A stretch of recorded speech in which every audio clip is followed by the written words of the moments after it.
दोस्तों, आज हम बात करेंगे सोडियम की वैलेंसी की। सोडियम की वैलेंसी कितनी होती है? ये है सोडियम। सोडियम की वैलेंसी होती है +1। ठीक है। ये सोडियम की वैलेंसी +1 कैसे होती है? अब ये हमारा सोडियम है। सोडियम का जो एटॉमिक नंबर होता है वो होता है 11। और एटॉमिक नंबर 11 है तो इसमें 11 इलेक्ट्रॉन है। जैसे इसको इस तरीके से देखेंगे, सोडियम है तो सोडियम की अंदर वाली सेल में 2 इलेक्ट्रॉन है और उससे बाहर वाली सेल में 1 2 3 4 5 6 7 8 इलेक्ट्रॉन है। और उससे बाहर वाली सेल में 1 इलेक्ट्रॉन है। मतलब ये पहली सेल है, ये दूसरी सेल है और ये तीसरी सेल है। सोडियम की पहली वाली सेल में इलेक्ट्रॉन हो गए 2 और दूसरी वाली में हो गए 8 और तीसरी वाली में हो गया 1। मतलब 2 8 और 1। अब सोडियम का पीरियोडिक टेबल में जो कोई भी तत्व के परमाणु हैं वो अष्टक नियम को फॉलो करते हैं। तो कि उनकी बाहर वाली सेल में क्या है, 8 इलेक्ट्रॉन होने चाहिए। अगर जैसे ये इलेक्ट्रॉन चला जाएगा तो मतलब ये अष्टक रूल को फॉलो करने लगेगा और ये स्थायी हो जाएगा। और दूसरा तरीका है कि अब इसको समझने का कि पीरियोडिक टेबल में सोडियम के पड़ोस में कौन सी गैस है।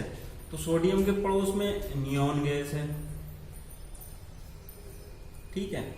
और नियॉन का एटॉमिक नंबर होता है 10 और ये हम यहां पर लिख दे रहे।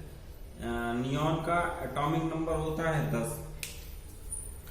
तो अब पीरियोडिक टेबल में कोई भी तत्व का परमाणु है वो क्या करता है कि वो अपने पड़ोस वाली इनर्ट गैस, अक्रिय गैस का इलेक्ट्रॉनिक विन्यास प्राप्त करना चाहता है। मतलब उसका एटॉमिक नंबर प्राप्त कर लेगा तो वो स्थायी हो जाता है। अपने स्थायित्व की तरफ वो भागते हैं। तो इसमें सोडियम के पास 11 इलेक्ट्रॉन है। अगर सोडियम ये अगर 1 इलेक्ट्रॉन किसी को दे देगा तो वो अपने पड़ोस वाली इनर्ट गैस का इलेक्ट्रॉनिक विन्यास प्राप्त कर लेगा। और ऐसे करके अब जैसे क्लोरीन है, जैसे सोडियम क्या रहता है, ऐसे सोडियम है, sodium sodium chloride, sodium chloride, sodium chloride. अब सोडियम क्लोराइड है, ये टूटता है Na पॉजिटिव और Cl नेगेटिव में। तो यहां सोडियम की वैलेंसी हो गई +1 और क्लोरीन की वैलेंसी हो गई -1। अब इसको दूसरे तरीके से अगर समझने जाएंगे तो क्लोरीन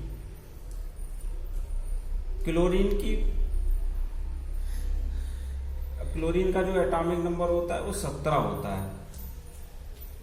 इसके अंदर वाली सेल में 2 इलेक्ट्रॉन हो गए 2 और इसमें 8 हो गए 1 2 3 4 5 6 7 8।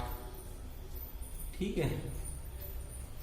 अब ये तीसरी सेल हो गई।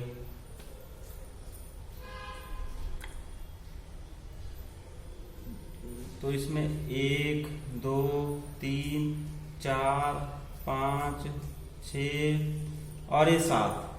तो क्लोरीन की पहली वाली सेल में हो गए 2 इलेक्ट्रॉन और दूसरी वाली सेल में हो गए 8 इलेक्ट्रॉन, तीसरी वाली सेल में हो गए 7 इलेक्ट्रॉन। तब क्लोरीन का क्या है ऑक्टेट